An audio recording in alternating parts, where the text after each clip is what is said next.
Shabbat Shalom. Welcome to 2 Minutes of Torah. So good to be with all of you. As a rabbi, I often get asked about the Jewish view of the afterlife. And of course, there are many explanations because it's Judaism. And so we are an interpretive religion, interpreting the meaning of our traditional scriptures and the Talmud and all that came after about the rabbi's understanding what happens after we die. The most traditional point of view, of course, is that after we die, we hopefully have earned enough mitzvah points in the life we lived to take us to the next life, and that when the Messiah comes, we'll all be resurrected and go back to Jerusalem. Another point of view, of course, is the idea that we live on in the good deeds we performed in this life. That is to suggest, if I love my children, they love their children, then we have, of course, lived on through the love we provided and taught our children how to love the next generation. This week's Torah portion, known as Vayechi, tells us a very important idea.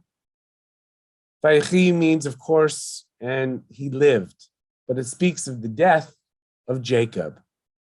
In fact, in chapter 47 of the book of Genesis, it says, the days drew near for Israel to die. Israel being Jacob. The days drew near for Israel to die. Great commentator, Rabbi Shimon ben Lakish said, the days of the righteous die, but they do not die.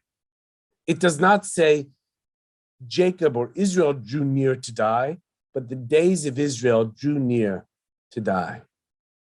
Yes, our lives end. That's human nature. That's nature itself. But what about our legacy?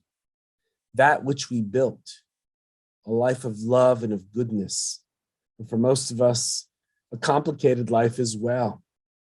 Trying to navigate and make meaning out of all that we do. We never die. We are always here. Harder to access when there's not a physicality to our essence, but our essence doesn't die. And whether you believe in the traditional approach to the Jewish afterlife or the more esoteric and modern approach of living on in the deeds you performed on this earth, we do not die.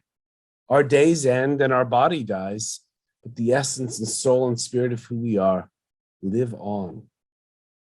It's in that spirit that we must celebrate each and every day and thank God for the fact that we have the physical connection with one another. And thereafter, when the physical nature of our being is gone, we must connect as survivors to the love and essence and meaning of the spirits that touched our lives, for they still live within us. The days end, but our souls never do. Shabbat Shalom. Join us tonight, 7:30, for Shabbat services with a wonderful speaker on setting micro goals as we turn into the secular new year. Great author named Andre Julian. Hope you'll be with us. Have a great weekend.